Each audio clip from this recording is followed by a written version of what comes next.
ಅಹಮದಾಬಾದ್ನಲ್ಲಿ ವಿಮಾನ ದುರಂತ 230 ಪ್ರಯಾಣಿಕರು ಸೇರಿ 265 ಮಂದಿ ಸಾವು. ಒಬ್ಬ ಪ್ರಯಾಣಿಕರು ಗ್ರೇಟ್ ಎಸ್ಕೇಪ್.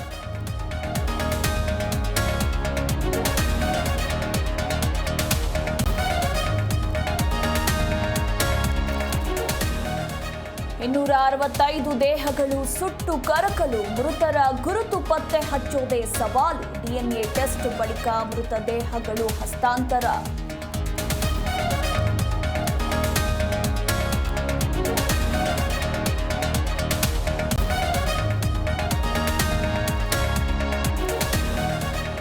ದುರಂತದ ಸ್ಥಳದಲ್ಲಿ ಒಂದು ಬ್ಲಾಕ್ ಬಾಕ್ಸ್ ಪತ್ತೆ, ಮತ್ತೊಂದು ಬಾಕ್ಸ್ಗಾಗಿ ಶೋಧ.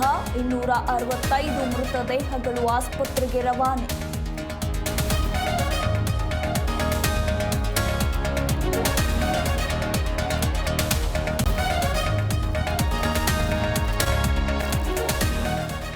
ವಿಮಾನ ದುರಂತದ ಸ್ಥಳಕ್ಕಿಂದು ಮೋದಿ ಭೇಟಿ.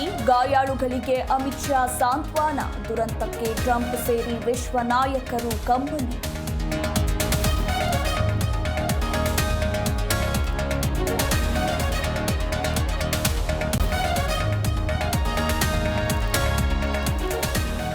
ಇಂತಹ ದುರಂತ ನಡೆಯಬಾರದಿತ್ತು.